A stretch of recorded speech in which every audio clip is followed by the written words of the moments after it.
first time Judith Hale saw Sela's vein, he was bleeding from the mouth in the middle of a dusty street, a pistol still smoking in his hand. She watched from the broken slats of the mercantile's porch, her apron streaked with flour, her heart thudding like a slow drum against her ribs. The man he'd killed lay still, face pressed into the grit. No one spoke.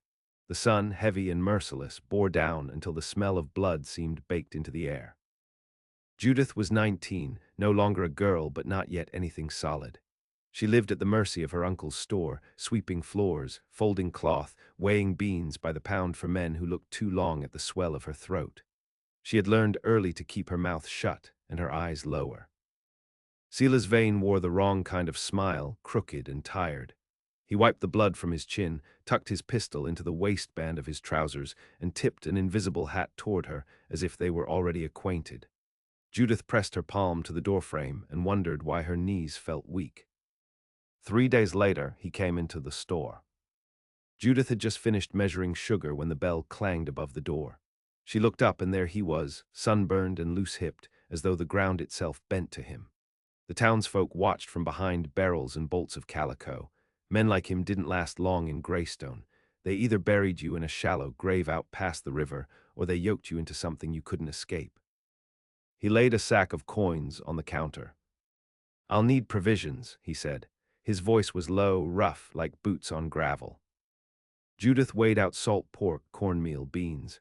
She did not speak unless he asked her a question, but she felt his gaze, heavy as iron, following the curve of her wrist, the line of her neck. When she passed him the parcels, their fingers brushed. His hand was warm, scarred across the knuckles. "You got a name?" he asked. "Judith." "Judith Hale," he said, as if tasting it. "You alone here?" She nodded. Lying in the way, a body lies when it's safer to do so. That night, under the narrow gaze of a prairie moon, her uncle struck her across the face for dropping a crate of peaches. Judith staggered into the dark behind the store, clutching her split lip, the sour taste of blood thick in her mouth. She thought about Sela's vein and his ruined smile. She thought about the way he'd looked at her, like he saw not the broken girl but something else, something worth bargaining for. When he came the next day, he said it plain, in front of her uncle and half the town. "I'll take the girl." A gasp rippled through the gathered few. Judith froze, heart thrashing like a trapped bird. Her uncle spat at Sela's boots. "She ain't for sale." Sela shrugged. "I'm not buying her. I'm offering her a marriage. No questions, no debts." Laughter cracked the silence, brittle and cruel. Judith's uncle looked at her the way a man looks at an old mule gone lame. "What good are you gonna do him, girl?" he jeered. "You can't cook, you can't breed, you can't even keep your damn mouth shut." Judith did not cry. She only turned to Sela's and said, "I'll marry you." Sela's smile did not reach his eyes. "Good," he said, "we leave at first light." They were wed by the preacher that evening, a dry-voiced man who smelled of whiskey. No rings, no blessings, just her name and his name spoken like a sentence handed down. When it was done, Sela's cupped her elbow and steered her to the waiting horse. Judith did not look back. The prairie swallowed them whole. Sela's homestead sat miles from anywhere, a collapsed shack on a patch of brittle earth. He said little as they rode, and less when they arrived. He handed her a battered rifle and told her to keep the coyotes off the chickens. He gave her a cot to sleep on, a cracked basin to wash in, and nothing else. Judith understood the terms. No promises, no kindness. A marriage of necessity, stitched together with silence and survival. Still, something in her stirred. She watched him build fences with bloodied hands, watched him drink coffee black as sin by the fire, watched him wake sweating from dreams he never spoke of. She learned the land by the way he moved across it, patient and ruthless. She learned his silences, too, the spaces where hurt lived. Weeks bled into months. The first winter came hard, scouring the plains clean. Judith trapped rabbits and stitched their pelts into crude mittens. She patched Sela's shirts. She kept the fire burning. He did not touch her. Not in anger, not in lust. It would have been easier if he had. In spring, bandits came through, hungry and mean. Sela's gunned 2 down before they crossed the fence line, but the third made it to the porch. Judith shot him through the throat from the window, her hands steady, her heart colder than the steel of the rifle. Sela's said nothing after. just looked at her for a long time, his mouth a grim line, before nodding once, slow and deliberate. That night he left a battered locket on the table beside her cot.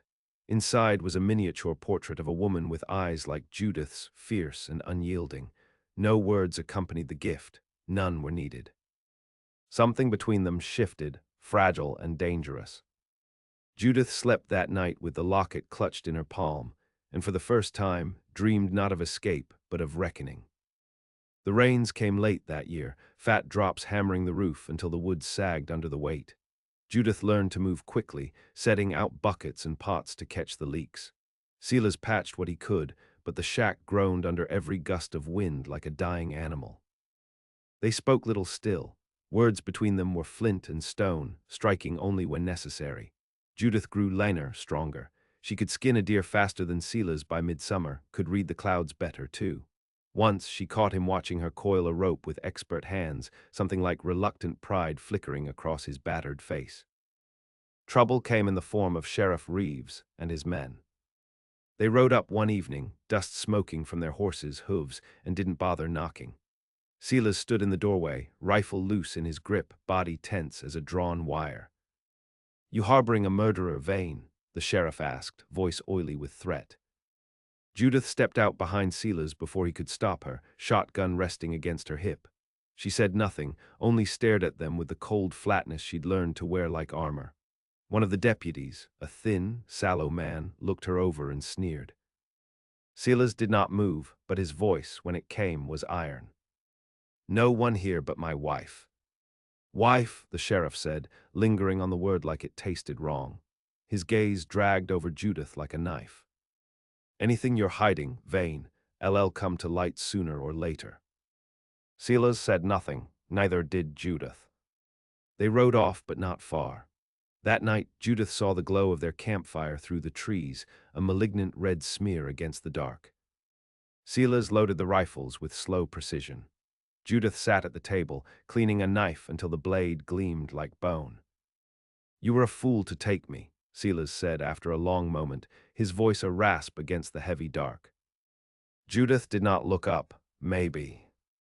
You don't even know what kind of man I am." She wiped the blade dry. "I know enough."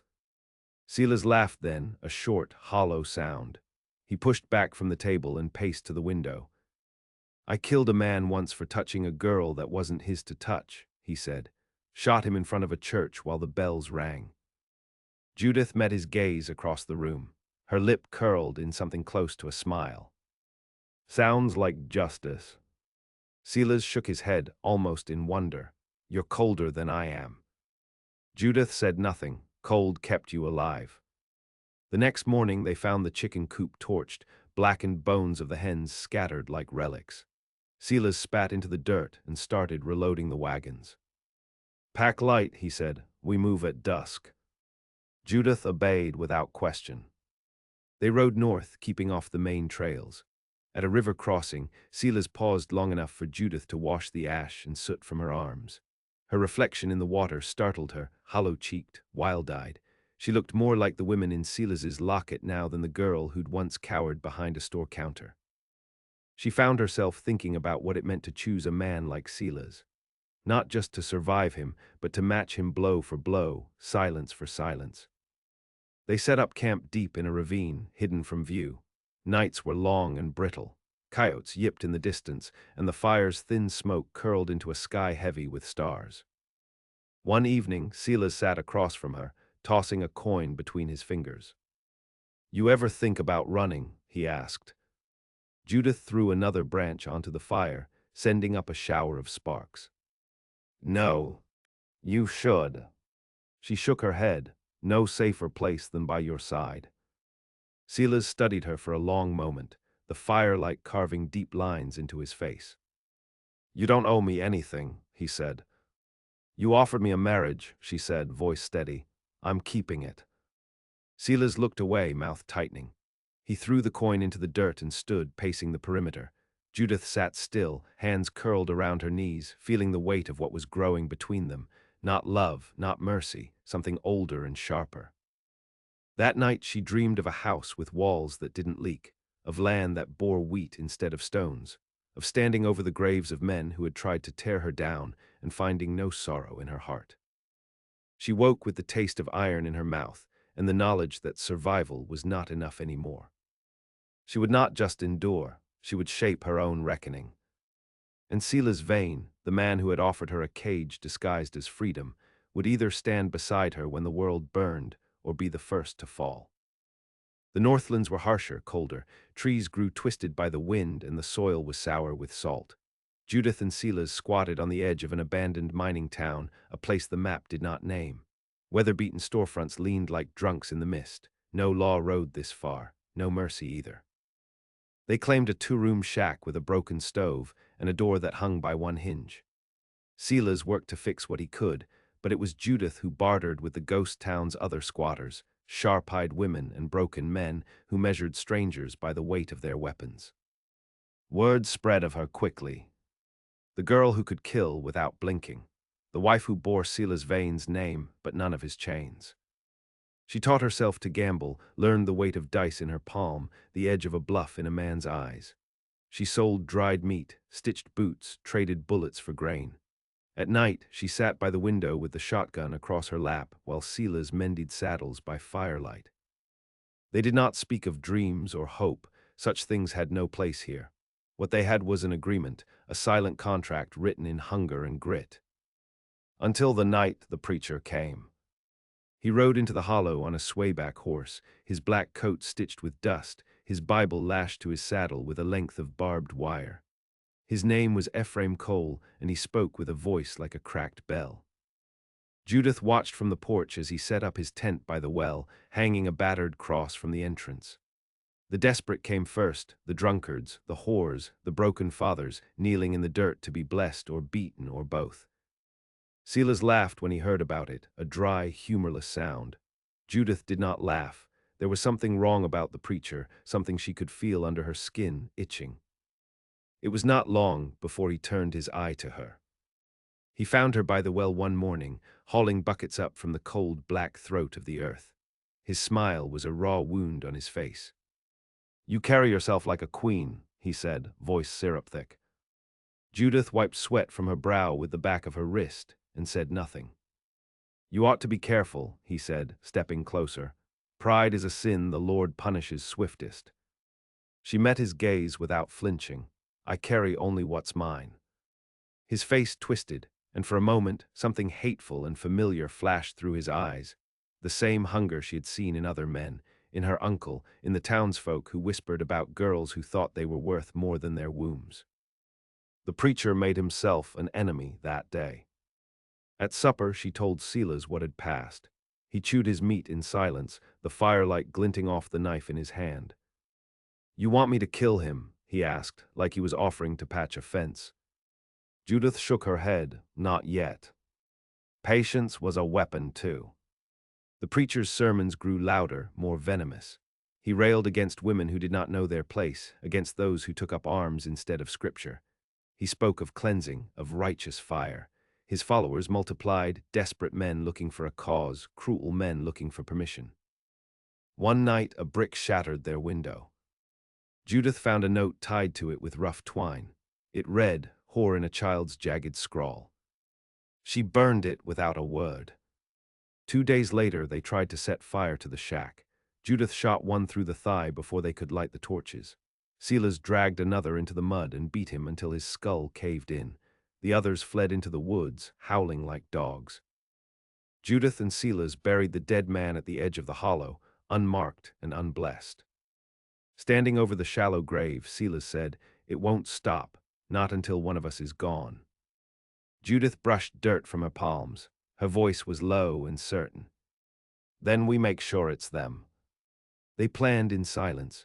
They fortified the shack, sharpened the blades, stockpiled powder and shot. Judith sewed strips of leather into the lining of her coat, a crude kind of armor. She braided her hair tight against her skull, tucked knives into her boots. When the preacher called for a gathering at the well, Judith smiled a sharp, cold smile. "Let's go hear the word," she said. Silas nodded once. They went armed but not alone. Behind them, moving silent as wolves, came a handful of others, the battered, the half-mad, the ones who had no place in the preacher's heaven. The well was ringed with torches. The preacher stood above the crowd, Bible in hand, firelight painting his face in shades of blood. He was still preaching when Judith raised her rifle and fired. The bullet tore through his book, splintering wood and bone alike. He crumpled, his mouth working soundlessly, blood staining the front of his coat. For a heartbeat, the crowd stood frozen. Then the hollow erupted.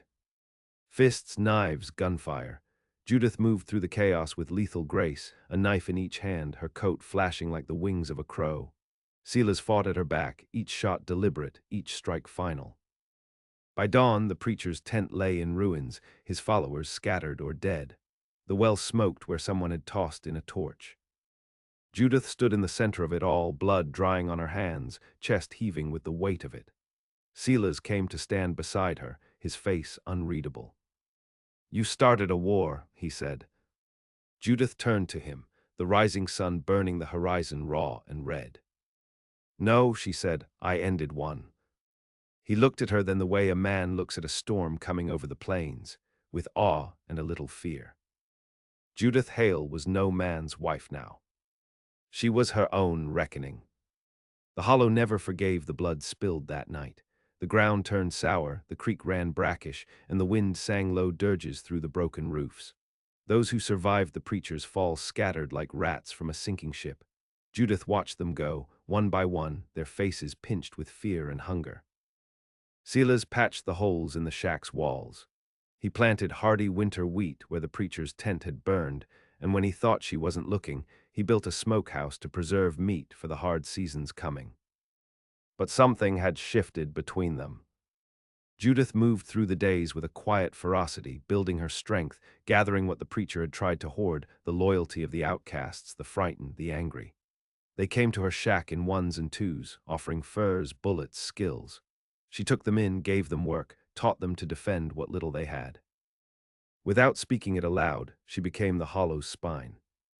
Silas watched this, silent and grim. At night he sat at the fire, whittling useless shapes into sticks, his mouth tight. One evening, as frost silvered the grass, he spoke. "You think you're saving them," he said. Judith sharpened a blade by the firelight, her strokes slow and steady. "I know I am," she answered. "They'll turn on you," he said. "Sooner or later, folk like that always do." Judith smiled without humor. "Then they'll find me ready." He studied her a long moment, the way a man studies a cliff edge he knows he must fall from. Then he said the thing he had swallowed too long. "You don't need me anymore." Judith slid the knife into her boot and stood. "I never did," she said. The words were not meant to wound, but they found their mark all the same. Silas flinched like a man struck. He rose and left without another word, his shadow swallowed by the darkness. Winter came down hard, ice sheathed the trees, and wolves moved closer to the hollow, lean with hunger. Judith fortified the buildings, rationed the food, sent hunting parties into the woods. She made decisions without counsel, and those who questioned her soon learned that her patience was thinner than the ice on the creek. In the silence Silas left behind, Judith built something brutal and enduring.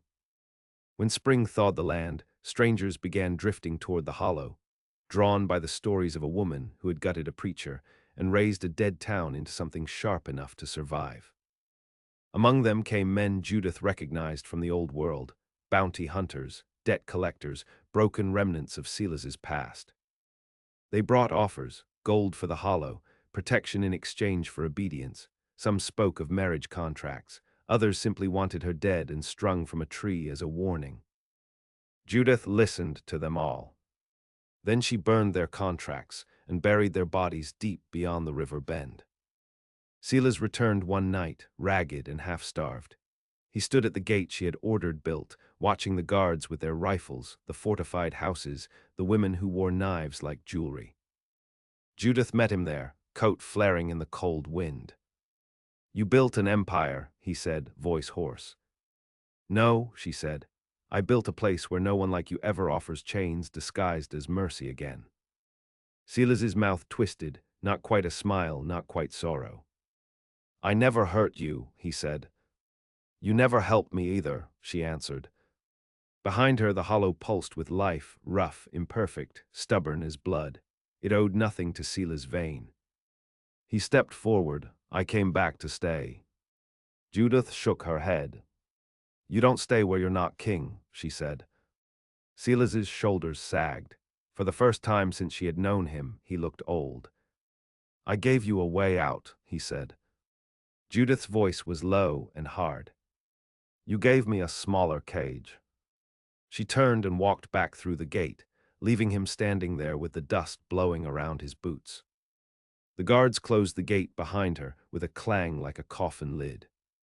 That night from her window, Judith watched him build a fire just outside the boundary, alone. In the morning the fire was cold, and Sela's vein was gone. Judith felt nothing but the hard satisfaction of survival.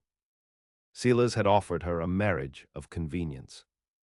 She had become the reckoning he deserved. And she was not finished yet. The hollow grew under Judith's hand, a hard, brutal seed planted in bad soil. Crops took root in land that once refused to yield. Houses rose with stronger walls. Children who had never known anything but hunger learned to carry knives before they learned to write their names. Judith ruled it all without crown or ceremony. She was not loved, not even liked by some, but she was obeyed. Fear was cleaner than loyalty. It did not rot so easily. She kept her weapons sharp and her heart sharper.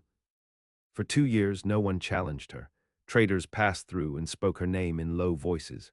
Other towns, hearing the Hollow's rough survival, sent scouts, then emissaries. Some came with offers of alliance. Judith accepted only what she could control. Then word reached her of a man carving a path south of the river. A man gathering drifters, broken outlaws, and whispering about the woman who had betrayed him.